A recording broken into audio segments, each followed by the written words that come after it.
মোৰ স্বামীয়ে মোতকৈ মোৰ চুবুৰীয়া মহিলা এগৰাকীৰ কথা বেছি শুনিছিল। এদিন মোৰ স্বামীয়ে মোক ঘৰৰ পৰা বাহিৰলৈ উলিয়াই দিব ওলাইছিল। তাৰপিছত মোৰ চুবুৰীয়া মহিলাজনী আহি মোৰ স্বামীক অলপ সময় দিবলৈ ক'লে। তাৰপিছত মোৰ স্বামীয়ে সেই মুহূৰ্ততে মোৰ হাতখন এৰি মোৰ হাতত চুমা খাবলৈ ধৰিলে আৰু মোক পতিয়ন নিয়াই পিছত মোক ঘৰৰ ভিতৰলৈ লৈ আহিল।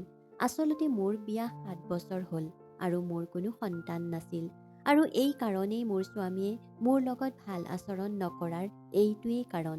তাৰপিছত এদিন চুবুৰীয়া মহিলাজনী তাইৰ সন্তানটো মোৰ কোলাত দি ক'লে, আজিৰ পৰা এইটো তোমাৰ সন্তান। মোৰ চুবুৰীয়া মহিলাজনীয়ে কোৱা কথাত মই বৰ আনন্দিত হ'লোঁ আৰু মোৰ স্বামীও সুখী হ'ল। সেইদিনা ৰাতি ওচৰৰ মহিলাজনী ঘৰৰ পৰা ওলাই পলাই গ'ল। মই বৰ আচৰিত হ'লোঁ, কিন্তু সেই শিশুটি ডাঙৰ হৈ অহাৰ লগে লগে ভয়ত শংকাত আছিলোঁ, কাৰণ মোৰ বাহিৰে এই কথা কোনেও নাজানিছিল যে সেই সন্তানটো। কবিতা, মই ভাবোঁ মই এতিয়া আকৌ বিয়া কৰাব লাগে। তুমি জানা যে মোৰ 7 বছৰে মই তোমাৰ স্বাৰ্থত মোৰ মাৰ সন্মুখলৈ যোৱা নাই।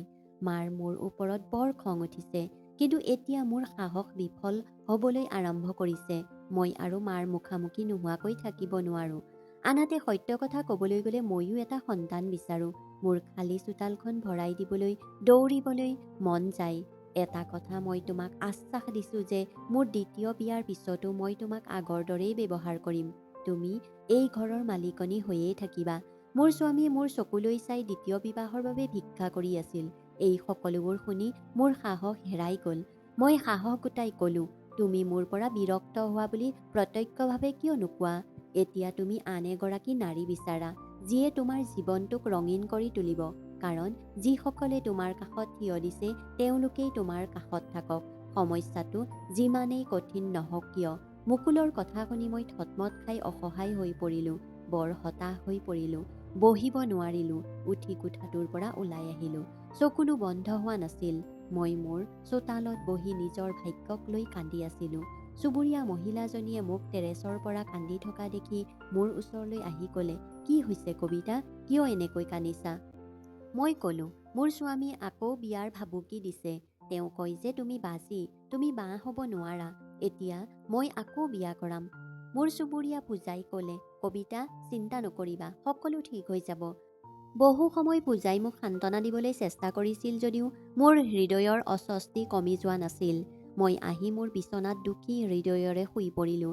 সেইদিনা মোৰ শাহুৱে মোৰ স্বামীক দ্বিতীয় বিবাহৰ বাবে ইমানেই হাৰাশাস্তি কৰিছিল যে মোৰ স্বামীয়ে মোক সেইদিনা ঘৰৰ পৰা বাহিৰ কৰি দিছিল আৰু মোক বিবাহ বিচ্ছেদৰ ভাবুকি দিবলৈ আৰম্ভ কৰিছিল।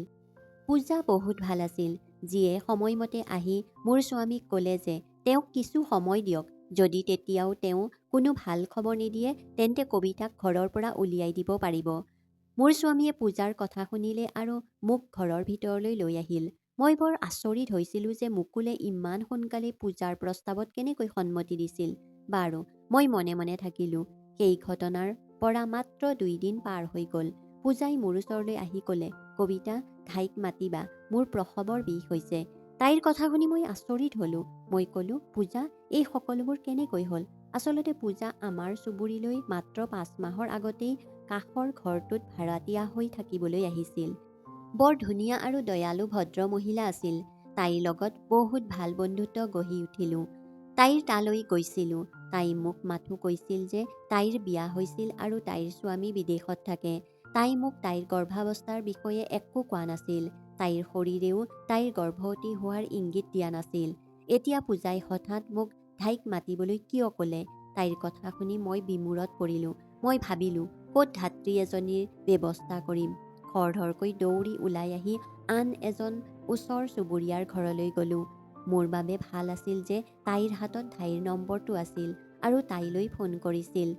মই বাহিৰত বহি পূজাৰ বাবে প্ৰাৰ্থনা কৰি থকাৰ সময়ত ধাত্ৰীজনীয়ে পূজাৰ ৰুমলৈ গ'ল। প্ৰায় 2 ঘণ্টাৰ পিছত ধাত্ৰীজনী কোঠাৰ পৰা ওলাই আহিল। তাই বৰ আনন্দ মনেৰে ক'লে, পূজাই কন্যা সন্তান জন্ম দিছে। মই আনন্দৰে ছোৱালীজনীক চাবলৈ গ'লোঁ। বৰ মৰম লগা ছোৱালী আছিল। তাৰ পিছত পূজাই তাইৰ কেঁচুৱাটো মোৰ কোলাত ভৰাই ক'লে, বাইদেউ, আজিৰ পৰা এই ছোৱালীজনীক আপোনাৰ ছোৱালী বুলি গণ্য কৰি স্বামীৰ কোলাত ভৰাই কওক যে আপুনি তাইক এডপ্ট লৈছে। তেতিয়া তেওঁ আকৌ বিয়াৰ কথাও নাভাবিব আৰু তেতিয়া তোমাৰ ইচ্ছাও পূৰণ হ'ব। মই পূজাক সুধিলোঁ, কি হৈছে? তেতিয়া তাই ক'লে, চোৱা, তোমাৰ সন্তান হ'ব নোৱাৰে। মোৰ কথাত কেৱল তোমাৰ স্বামীয়েহে তোমাক কিছু সময় দিছে। যদি মোৰ কথা পূৰ্ণ নহয় তেতিয়া মুকুলে তোমাক বিবাহ বিচ্ছেদ কৰি দিব আৰু তোমাৰ ঘৰখন এনেকৈ ধ্বংস হোৱাটো মই নিবিচাৰোঁ। পূজাৰ কথা শুনি মই বৰ সুখী হৈ পৰিলোঁ। কিন্তু মই ক'লোঁ, পূজা, এইটো কেনেকৈ হ'ব? তোমাৰ স্বামীয়ে তোমাক এই সন্তানটো দিবলৈ বাধা দিয়া নাই নেকি? পূজাই ক'লে, কবিতা, তুমি এই কথা চিন্তা নকৰিবা। মই মোৰ স্বামীক ক'ম যে সন্তানটো জন্ম হোৱাৰ লগে লগেই মৰিল। মই ক'লোঁ, পূজা, মোৰ স্বাৰ্থত ইমান ডাঙৰ মিছা এটা কেনেকৈ ক'বা? পূজাই মোৰ হাতত হাত থৈ ক'লে, তুমি কিয় ইমান চিন্তা কৰিছা হয়? সঁচা কথাটো হ'ল, মই এতিয়াই শিশুৰ দায়িত্ব ল'বলৈ সাজু নহয়। মোৰ স্বামী নিজেই বিদেশলৈ গৈছে। তেওঁৰ বাবে মই নিজকে ইমান কষ্টৰ মাজত কিয় সোমাই দিম? মই মনে মনে থাকিলোঁ। কিন্তু মোৰ এনে লাগিল যেন পূজাই মোক মিছা কথা কৈছে, যে তাই ইচ্ছাকৃতভাৱে ছোৱালীজনীৰ পৰা মুক্ত হ'বলৈ চেষ্টা কৰিছে। যিয়েই নহওক, মই আনন্দৰে ছোৱালীজনীক লৈ গ'লোঁ। মোৰ মাতৃসুলভ প্ৰেম জাগি উঠিছিল আৰু তাইক দেখি মোৰ প্ৰেম উফণ্ডি উঠিল। ছোৱালীজনীক কোলাত লৈ ঘৰলৈ আনি স্বামীক ক'লোঁ, চোৱা, এয়া আমাৰ ছোৱালী। মই কোৱা কথাখিনি শুনি তেওঁ বৰ আচৰিত হ'ল। তেওঁ সুধিলে, আমাৰ ছোৱালীজনী কেনেকৈ? মুকুলক পূজাৰ সকলো কথা ক'লোঁ আৰু তেওঁ আনন্দত আত্মহাৰা হৈ পৰিল। তেওঁ ক'লে, অভিনন্দন কবিতা, তুমি মাতৃ হৈ পৰিছা আৰু ময়ো পিতৃ হৈ পৰিছোঁ। ভগৱানৰ কৃপা যে তেওঁ মোক এটা সন্তান দিছে। মোক আৰু দ্বিতীয় বিবাহৰ প্ৰয়োজন নাই। মুকুলৰ পৰা এই সকলোবোৰ শুনি মোৰ আনন্দৰ কোনো সীমা নাছিল। চকুৰে চকুলো ওলাই আহিল। মোৰ ঘৰখন ধ্বংসৰ পৰা ৰক্ষা পৰিল। মোৰ পৰা বিচ্ছিন্ন হোৱাৰ পৰা মোৰ প্ৰেম ৰক্ষা পৰিল। মই সেই ছোৱালীজনীক কপালত চুমা খাবলৈ ধৰিলোঁ। তাইৰ বাবেই মই মোৰ স্বামীৰ লগত থাকিব পাৰিলোঁ। পূজাই মোক কৈছিল যে মই সেই শিশুটিক গাখীৰো খুৱাব নোৱাৰোঁ। তাইৰ বাবে গাখীৰৰ পেকেট এটাৰ ব্যৱস্থা কৰি ল'বা। মই খৰধৰকৈ মুকুলক গাখীৰৰ পেকেট এটা আনিবলৈ বাহিৰলৈ পঠিয়াই দিলোঁ। মুকুলেও মোৰ সকলো কাম কৰি দৌৰি ফুৰিছিল। সন্ধিয়ালৈকে সকলো ঠিকেই আছিল যদিও ৰাতি হোৱাৰ লগে লগে শিশুটিয়ে কান্দিবলৈ ধৰিলে। কেতিয়াবা তাইক খুৱাইছিলোঁ আৰু কেতিয়াবা তাইক কান্ধত লৈ ফুৰিছিলোঁ। মুকুলো মোৰ লগত আছিল আৰু তেওঁ চেষ্টা কৰি আছিল। মই আশা কৰি আছিলোঁ ছোৱালীজনী কেনেবাকৈ শান্ত হ'ব লাগে। 2 ঘণ্টামান এনেকৈয়ে পাৰ হৈ গ'ল, কিন্তু ছোৱালীজনীয়ে এতিয়াও কান্দি আছিল। এতিয়া মুকুলে ক'লে, মোৰ কথা শুনা, এতিয়াই ছোৱালীজনীক মাকৰ ওচৰলৈ লৈ যোৱা। মাকৰ সুগন্ধি গোন্ধ পালেই শান্ত হ'ব। ঠিক সেই মুহূৰ্ততেই মই খঙেৰে মুকুলৰ ফালে চাই ক'লোঁ, মাকৰ ওচৰলৈ লৈ যাবলৈ কৈছা? সেই ছোৱালীজনীক মাত্ৰ এটা ৰাতিতেই কিয় বিৰক্ত হৈছা? মুকুলে ক'লে, নাই নাই, মই তেনেকৈ ক'ব বিচৰা নাছিলোঁ। তুমি 2 ঘণ্টাৰ বাবে মাকৰ ওচৰলৈ লৈ গৈ তাইক ঘূৰাই আনিবা। ময়ো ছোৱালীজনীৰ কান্দোন শুনিম, কিন্তু তাই শান্ত নোহোৱাৰ বাবে মোৰ বৰ ভয় লাগিছে। সঁচা কথা ক'বলৈ গ'লে মোৰ বৰ ভয় লাগিছিল। সেয়ে শিশুটিক লৈ পূজাৰ ঘৰ পালোহি। তাইৰ ঘৰত চৌদিশে আন্ধাৰ। মই গম পোৱা নাছিলোঁ যে বেচেৰীজনী সোনকালে শুই গৈছে। গতিকে লাহে লাহে তাইৰ কোঠাৰ দুৱাৰখন খুলি আচৰিত হ'লোঁ যে ৰুমটো খালী হৈ আছে। খৰধৰকৈ শিশুটিক বিচনাত শুৱাই দি বাথৰুমটো চেক কৰিলোঁ আৰু সেইটোও খালী আছিল। মই বৰ আচৰিত হৈছিলোঁ যে ৰাতিৰ এই সময়ত পূজা ক'লৈ যাব পাৰে। এই কথা ভাবি মই বৰ চিন্তিত হৈ পৰিছিলোঁ। তেতিয়াই মোৰ চকু কাষৰ টেবুলখনত ৰখা কাগজখনৰ ওপৰত পৰিল। খৰধৰকৈ কাগজখন খুলি দেখিলোঁ যে তাত লিখা আছে, মৰমৰ কবিতা, আজি মই তোমালোকক ক'বলৈ ওলাইছোঁ মোৰ জীৱনৰ আটাইতকৈ ডাঙৰ গোপন কথা। আচলতে মোৰ ছোৱালীজনী অবৈধ। তাইৰ দেউতাকে নাজানে। মোৰ গৰ্ভত যে এটা সন্তান বাঢ়ি আহিছিল। তেওঁ গম পোৱা হ'লে লগে লগেই মোক বিবাহ বিচ্ছেদ কৰিলেহেঁতেন আৰু মোৰ ঘৰখন ধ্বংস হৈ গ'লহেঁতেন। তোমালোকে সন্তানৰ বাবেই হাহাকাৰ কৰি আছিলা। সেইবাবেই মই তোমাক এইটো দিছোঁ আৰু মই বহুত দূৰলৈ গৈ আছোঁ। যেতিয়া মোৰ ছোৱালীজনী ডাঙৰ হ'ব, তাৰ পিছত আৰু এটা গোপন কথা জানিবা। তেতিয়া মোৰ বিৰুদ্ধে তোমাৰ বহুত অভিযোগ থাকিব, কিন্তু মই এতিয়াই ক্ষমা বিচাৰিছোঁ। মোক ক্ষমা কৰিবা। চিঠিখন পঢ়ি মই একেবাৰে স্তম্ভিত হৈ পৰিলোঁ। পূজা কিমান ভদ্ৰ দেখা গৈছিল, তাই ইমান ভুল কাম কেনেকৈ কৰিব পাৰিলে? আৰু তাৰ পিছত তাই মোৰ কোলাত নিজৰ অবৈধ সন্তানটো এৰি থৈ গ'ল। মোক এটা সন্তানৰ প্ৰয়োজন আছিল, কিন্তু অবৈধ নহয়। মুকুলক বহুদিন ধৰি কৈ আছিলোঁ যে আমি এটা সন্তান তুলি লওঁ, কিন্তু মুকুলে বৰ বেয়াকৈ ক'লে, কবিতা, আজি তুমি যি ক'লা, মই তোমাৰ পৰা এই কথা আৰু শুনিব নিবিচাৰোঁ। অচিনাকি পিতৃৰ সন্তানক তুলি ল'ব নিবিচাৰোঁ। তাৰপিছত মই মুকুলক বুজাই দিলোঁ যে আমি চিনাকি কোনোবা এজনৰ পৰা সন্তান এটা এডপ্ট কৰিম। আৰু মুকুলে এই কথাত সন্মতি দিছিল। কিন্তু আজি পূজাই যেতিয়াই মোক জীয়েকক দিলে, মুকুলে নাকচ কৰা নাছিল। কাৰণ পূজা তেওঁৰ জ্ঞাত মতে এগৰাকী ভাল নাৰী আছিল। সেয়েহে তেওঁৰ চৰিত্ৰত কোনো সন্দেহ নাছিল। শিশুটি এতিয়া শুই আছিল আৰু মই গধুৰ হৃদয় এটা লৈ ঘৰলৈ আহিলোঁ। মুকুলো শুই আছিল। শিশুটিক শুৱাই দিয়াৰ পিছত ময়ো শুই ভাবিবলৈ ধৰিলোঁ যে মুকুলক এই সকলোবোৰ কেনেকৈ ক'ম। ৰাতিটো সাৰ পাই কটালোঁ আৰু তাৰ পিছত মই এটা সিদ্ধান্তলৈ আহিলোঁ যে পূজাৰ সত্য কথা মুকুলক নকওঁ। ৰাতিপুৱা হোৱাৰ লগে লগে শিশুটিয়ে আকৌ কান্দি আছিল।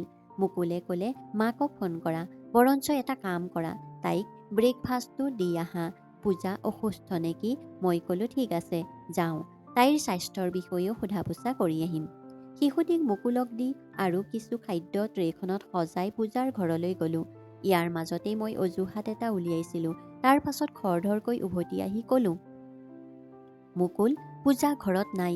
তাইৰ ঘৰখন খোলা আৰু তাইৰ ঘৰত কোনো বস্তুও নাই। মুকুলে বৰ আচৰিত হৈ ক'লে, কিয়? তাই ক'লৈ যাব পাৰে? মই ক'লোঁ, যোৱা নিশা যেতিয়া মই ছোৱালীজনীক তাইৰ ওচৰলৈ লৈ গৈছিলোঁ, তাই কৈছিল, মই ইয়াত থাকিলে তুমি গোটেই জীৱন মোৰ ওচৰত ঋণী হৈ থাকিবা। গতিকে মই ইয়াৰ পৰাই যাব লাগিব। মই ভাবিছিলোঁ তাই ধেমালি কৰিছে। সেইবাবেই মই একো নোকোৱাকৈয়ে তাৰ পৰা উভতি আহিলোঁ। আৰু এতিয়া যেতিয়া মই গৈ দেখিলোঁ তাই ঘৰত নাছিল। মুকুল তাইক লৈ চিন্তিত হৈ পৰিল। সি ক'লে, পূজাৰ দৰে মহিলা আজিলৈকে দেখা নাই। মই অন্তৰৰ পৰা ভগৱানৰ ওচৰত প্ৰাৰ্থনা কৰিলোঁ যে মুকুলে এই ছোৱালীজনীৰ সত্যতা যাতে গম নাপায়। দিনবোৰ এনেকৈয়ে পাৰ হ'বলৈ ধৰিলে। আমি সেই ছোৱালীজনীৰ নাম ৰাখিলোঁ ৰিয়া। তাইৰ সকলো কাম কৰিবলৈ মই এগৰাকী মহিলা নিয়োগ কৰিছিলোঁ। মই মাত্ৰ তাইৰ লগত খেলা ধূলা কৰিছিলোঁ আৰু নহয় তাইক শুৱাই দিছিলোঁ। সেই সময়ত মোৰ শাহুৱে গাঁৱত থকা দ্বিতীয় পুতেকৰ ঘৰত থাকিবলৈ গৈছিল। গতিকে মোৰ স্বামীয়ে মোক বন কৰা মহিলা ভাড়া দিয়াত আপত্তি কৰা নাছিল। মই বহুত সুখী হৈছিলোঁ। তাৰপিছত এদিন গম পালোঁ যে ময়ো গৰ্ভৱতী। বিয়াৰ 7 বছৰৰ পিছত গৰ্ভৱতী হোৱাটোৱেই মোক জীৱনৰ আটাইতকৈ ডাঙৰ সুখ হৈ পৰিছিল। মুকুলে এই ভাল খবৰটো পাই বহুত আনন্দিত হৈছিল। মোৰ প্ৰথম সন্তানটো হ'বলৈ গৈ আছিল আৰু বহুত সমস্যাৰ সন্মুখীন হৈছিলোঁ। সেইবাবেই ডাক্তৰে মোক বিচনাত জিৰণি লোৱাৰ পৰামৰ্শ দিছিল। এতিয়া মোৰ ৰিয়া সম্পূৰ্ণ বন কৰা মহিলাজনীৰ দায়িত্বত আছিল। এদিন মহিলাজনী আহি মোৰ কাষত বহি ক'লে, দিদি, তুমি দ্বিতীয়বাৰৰ বাবে গৰ্ভৱতী হ'লা, যাতে তোমাৰ দ্বিতীয় সন্তানটো ৰিয়াৰ দৰে নহয়। মই আচৰিত হ'লোঁ। তাইক কি বুজাব বিচাৰিছে? ৰিয়াৰ কি হৈছে? ভগৱানৰ কৃপাত যে তাই ভালেই আছে। হঠাৎ তাই কিবা এটা বিৰবিৰাই উঠিল আৰু ক'লে, হয়, এইটোৱেই মোৰ মতে। মই ৰিয়াক বহুত ভাল পাইছিলোঁ। মুকুলেও তাইক বহুত ভাল পাইছিল। এতিয়া ৰিয়া আমাৰ প্ৰথম সন্তান। এইবাৰ ভগৱানে মোক আশীৰ্বাদ দিছিল। মাতৃ হোৱাৰ সৌভাগ্য পাই মই ধন্য হৈছিলোঁ। যদিও ৰিয়াৰ প্ৰতি মোৰ মৰম একেই থাকিল। সময় লাহে লাহে পাৰ হৈ গ'ল। ভগৱানে মোক এটি পুত্ৰৰ আশীৰ্বাদ দিলে। মোৰ পৰিয়ালটো সম্পূৰ্ণ হৈছিল। এজন পুত্ৰ আৰু এজনী কন্যা। বৰ সুখী হৈছিলোঁ। কেইদিনমানৰ ভিতৰতেই মই ঘৰৰ সকলো দায়িত্ব ল'লোঁ। মুকুলক ক'লোঁ যে মোক আৰু এগৰাকী কাম কৰা মহিলা লাগে। আমাৰ ইতিমধ্যে 2টা সন্তান আছিল আৰু কাম বহুত বেছি। তেতিয়াও ৰিয়াক কাম কৰা বাইজনীয়ে চোৱা চিতা কৰিছিল। এতিয়া ৰিয়াৰ বয়স 2 বছৰ হ'বলৈ ওলাইছিল আৰু তাই ইমানেই দুষ্টামি আছিল যে তাই এটা ঠাইত বহি থকা বিধৰ নাছিল। মই সন্মুখীন হোৱা আচল সমস্যাটো আছিল যেতিয়াই বাইৰ স্বামীৰ মৃত্যু হৈছিল আৰু তাইক দুখে আৱৰি ধৰিছিল আৰু তাই চাকৰি এৰিছিল। মোৰ ইমানবোৰ দায়িত্ব আছিল যে মোৰ টোপনিয়াবলৈও সময় নাপাওঁ। 2টা ল'ৰা ছোৱালী আৰু ঘৰৰ কাম। এতিয়া মই মুকুলৰ লগত কাজিয়া আৰম্ভ কৰিছিলোঁ। কাৰণ তেওঁ বাই বিচাৰিবলৈ বৰ লেজি কৰা যেন লাগিছিল। মোৰ বাইজনী যোৱা 2 দিন হ'ল আৰু মই জানিছিলোঁ যে 48 ঘণ্টা সময় বহুত দীঘলীয়া কাম কৰিবলৈ কাৰোবাক বিচাৰি পোৱাৰ বাবে। এতিয়া ৰিয়াৰ কামবোৰো ময়েই কৰিব লগা হ'ল। জীৱনত প্ৰথমবাৰৰ বাবে তাইক গা ধুৱাই আছিলোঁ। তেতিয়া মোৰ মনত এটা ডাঙৰ সত্য পোহৰ হৈ উঠিল। আজি বুজিলোঁ পূজাই জীয়েকক এৰি কিয় পলাই গ'ল। কিয় তাই কৈছিল যে সময়ৰ লগে লগে আৰু গোপন কথাবোৰ তোমাৰ আগত প্ৰকাশ পাব আৰু সেইদিনা তুমি মোক ক্ষমা কৰিব লাগিব। আৰু কিয় বাইজনীয়েও কৈছিল যে তুমি তোমাৰ দ্বিতীয় সন্তানৰ পৰা মুক্তি পাবা। নহ'লে এই ৰিয়াই তোমাৰ লগত থাকিব। কাৰণ ৰিয়া আছিল এগৰাকী হিজৰা। এই সত্যটো যেতিয়া মোৰ আগত প্ৰকাশ পাইছিল তেতিয়া মই মনে মনে কান্দি আছিলোঁ। একো খোৱা লোৱা কৰিব মন যোৱা নাছিল। মুকুলে ভাবিছিল যে মই তেওঁৰ ওপৰত খং কৰিছোঁ আৰু সেইবাবেই মই মনে মনে আছোঁ। মুকুলে মোৰ বাবে বাই এজনীৰ ব্যৱস্থা কৰিছিল যদিও মই তাইক নাকচ কৰিলোঁ। কাৰণ মই নিবিচাৰিছিলোঁ যে কোনেও ৰিয়াৰ সত্যটো জানক। মই ৰিয়াক বহুত ভাল পাইছিলোঁ, হয়তো মোৰ ল'ৰাটোতকৈও বেছি। কাৰণ মোৰ ভিতৰত মাতৃত্বৰ সুখ অনাজনী আছিল ৰিয়া। কেৱল ৰিয়াৰ বাবেই মোৰ ঘৰখন ভাঙি পৰাৰ পৰা ৰক্ষা পৰিল। তাই মোৰ জীৱনলৈ সুখ কঢ়িয়াই আনিছিল। লাহে লাহে দুখৰ ওচৰত বলি হৈ সন্তান দুটাক ডাঙৰ দীঘল কৰাত মনোনিৱেশ কৰিলোঁ। ল'ৰা ছোৱালীবোৰ ডাঙৰ হৈ আহিছিল। ইতিমধ্যে ৰিয়া ধুনীয়া আছিল যদিও বয়স বাঢ়ি অহাৰ লগে লগে তাইৰ সৌন্দৰ্যও বাঢ়ি আহিল। মোৰ ল'ৰা নিখিলে বায়েকক গভীৰভাৱে ঘৃণা কৰিছিল। এই দেখি মোৰ হৃদয়খন বিষাই গৈছিল। মই যেতিয়াই নিখিলক লগত যুক্তি দিবলৈ চেষ্টা কৰিছিলোঁ তেতিয়া সি কৈছিল যে তাই বৰ অদ্ভুত আৰু অদ্ভুত আচৰণ কৰে। নিখিলৰ পৰা এই কথা শুনি মই বহুত কান্দিলোঁ। মই নিখিলক বুজাই দিছিলোঁ যে এইটো কাৰণ তাই এতিয়া অলপ বেমাৰ হৈ আছে আৰু লাহে লাহে সুস্থ হৈ উঠিব। কিন্তু নিখিল, তুমি মোক প্ৰতিশ্ৰুতি দিয়া যে তুমি কেতিয়াও তোমাৰ বাইদেউক অসুবিধা নিদিবা আৰু সদায় তাইৰ যত্ন ল'বা। মোক এনেকৈ কান্দি থকা দেখি নিখিলৰ বৰ বেয়া লাগিল। সি মোক শান্ত কৰি প্ৰতিশ্ৰুতি দিলে যে সি ৰিয়াৰ যত্ন ল'ব আৰু তাইক সদায় সুখী কৰি ৰাখিব। নিখিলৰ ওপৰত মই সন্তুষ্ট আছিলোঁ যদিও ৰিয়াক লৈ মই বৰ চিন্তিত আছিলোঁ।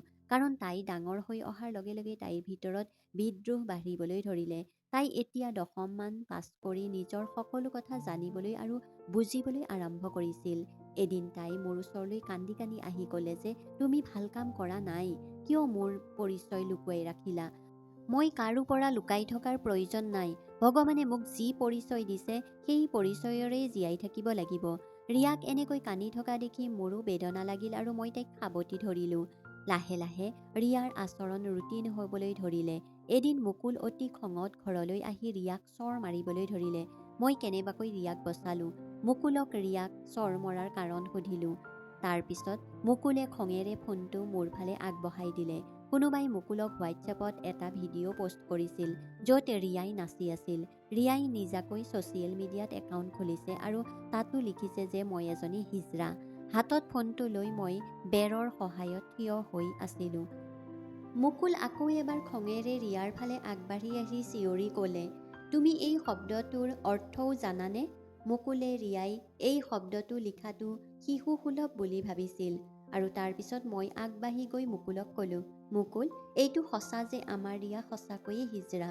এই কথা শুনি মুকুলৰ মুখত মৃত্যুসদৃশ নিস্তব্ধতা বিয়পি পৰিল। মই কোৱা কথাখিনি তেওঁ হয়তো বিশ্বাস কৰা নাছিল। বহু সময়লৈ তেওঁ একো ক'ব পৰা নাছিল। কথা ক'ব পৰা অৱস্থাত যেতিয়া তেওঁৰ মুখৰ পৰা এইটোৱেই ওলাই আহিল, কবিতা, কি কৈছা? মিছা বুলি কোৱা। নাই মুকুল, এইটোৱেই সত্য। মই যি কৈছোঁ সেয়া একেবাৰেই সঁচা। তেতিয়াই ৰিয়াই ক'লে, পাপা, যেতিয়া ভগৱানে মোক এনেকৈয়ে সৃষ্টি কৰিছে তেতিয়া মই ইয়াৰ বাবে লাজ কৰা নাই।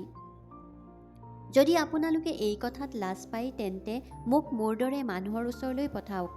নিজৰ পৰিচয় নিজেই বনাম, কিন্তু এতিয়া লুকাই নাথাকোঁ। মই আপোনালোকৰ লগত থাকিব নিবিচাৰোঁ। এই কথা শুনি মুকুলৰ খং উঠিল আৰু ৰিয়াৰ হাতত ধৰি তাইক ঘৰৰ পৰা উলিয়াই আনিলে। ঠিক আছে, ইচ্ছামতেই কৰা। আজিৰ পৰা তুমি আমাৰ কাৰণে মৰিছা। এনেকৈ কৈ মুকুলে ভিতৰৰ পৰা দুৱাৰখন বন্ধ কৰি দিলে। মই কান্দি চিঞৰি থাকিলোঁ, কিন্তু মুকুলে মোৰ কথা নুশুনিলে। দুৱাৰখন খুলি মুকুলক ক'লোঁ যে ময়ো ৰিয়াৰ লগত যাম। মই মাত্ৰ দুৱাৰৰ পৰা ওলাই আহিছিলোঁ। তেতিয়া মুকুলে ক'লে যে তুমি ৰিয়াৰ লগত গ'লে মই তোমাক বিবাহ বিচ্ছেদ কৰি দিম। মুকুলৰ মুখৰ পৰা এই কথাবোৰ শুনি মোৰ ভৰি দুখন ভিতৰলৈ থৈ দৌৰি গৈ মোৰ কোঠালৈ গৈ বিচনাত পৰি কান্দিবলৈ ধৰিলোঁ। নিখিলেও আহিল পিছফালে কান্দি কান্দি ক'লে যে মা, ৰিয়া মোৰ বাইদেউ, মই তাইক এনেকৈ অকলে এৰি দিব নোৱাৰোঁ। কিন্তু মুকুলে নিখিলক যাবলৈ নিদিলে। লাহে লাহে ৰাতিটো আন্ধাৰ হৈ আহিছিল যদিও মোৰ চকুত টোপনি নাছিল। মোৰ এনে লাগিল যেন মুকুলেও অস্থিৰ হৈ পৰিছে। যিয়েই নহওক, ৰিয়াক নিজৰ ছোৱালীৰ দৰেই ডাঙৰ দীঘল কৰাৰ পিছতো ৰিয়া তেওঁৰ প্ৰথম সন্তান আছিল। কেনেবাকৈ ৰাতিটো পাৰ হৈ গ'ল। ৰাতিপুৱা হ'ল। মই অনিচ্ছা সত্ত্বেও ঘৰৰ কামবোৰ কৰি আছিলোঁ। তাৰ পিছত কোনোবাই দুৱাৰত টোকৰ মাৰিলে। দুৱাৰখন খুলি দিওঁতেই ৰিয়া মোৰ সন্মুখত থিয় হৈ আছিল। মোক মোৰ সন্মুখত দেখি তাই মোক সাবটি ধৰি কান্দিবলৈ ধৰিলে। কান্দি কান্দি তাই ক'লে, মা, মোক ঘৰৰ পৰা আঁতৰত নাৰাখিবা। মই ঘৰৰ পৰা আঁতৰি থাকিলেই মই মৰি যাম। তোমালোক সকলোৰে অবিহনে মই জীয়াই থাকিব নোৱাৰোঁ। ৰিয়াক ইমান বেয়া আৰু বিচলিত অৱস্থাত দেখি মোৰ হৃদয়খনে এটা স্পন্দন এৰি দিলে। মই ৰিয়াক ভিতৰলৈ আনি পানী খাবলৈ দি সুধিলোঁ, কি হৈছে? সকলো ঠিক আছেনে? ৰিয়াই কান্দি কান্দি মোক ক'লে, মা, মই তোমালোকৰ লগত নহয়, মোৰ দৰে মানুহৰ লগত থাকিম বুলি ভাবি খঙতেই ঘৰৰ পৰা ওলাই আহিলোঁ। মই মাত্ৰ অলপ দূৰলৈ গৈ থাকোঁতেই কিছুমান ল'ৰাই মোক ধৰি নিজৰ গাড়ীত বহুৱাই মোক এখন ধাবালৈ লৈ গ'ল। সেই ল'ৰাবোৰৰ বেয়া উদ্দেশ্য আছিল। মোৰ ওচৰ চাপি অহাৰ আগতেই এদল মানুহ সেই ধাবালৈ আহিল। সেই ল'ৰাকেইটাই মোৰ ওপৰত বেয়া আচৰণ কৰা দেখি মোক বচালে। পিছত গম পালোঁ যে সেই গেংটো হিজৰাৰ আছিল।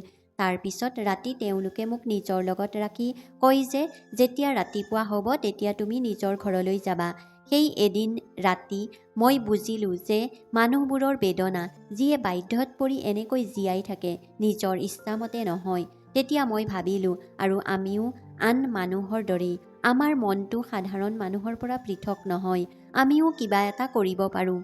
তেতিয়া মই মনতে সিদ্ধান্ত লৈছিলোঁ যে মই পঢ়িম আৰু লিখিম আৰু মোৰ কেৰিয়াৰ গঢ়িম। মই নিজৰ পৰিচয় নিজেই বনাম। মাত্ৰ মা, তুমি আৰু পাপাই প্লিজ মোক ক্ষমা কৰি তোমাৰ মৰমৰ ছাঁ তোমাৰ লগত ৰাখা। মই তোমাক ক্ষমা কৰি দিছোঁ ৰিয়া। যেতিয়া পিছফালৰ পৰা মুকুলৰ মাত আহিল, আমি দুয়ো থতমত খালোঁ। মই নাজানো কেতিয়াৰ পৰা মুকুল থিয় হৈ আমাৰ কথা বতৰা শুনি আছিল।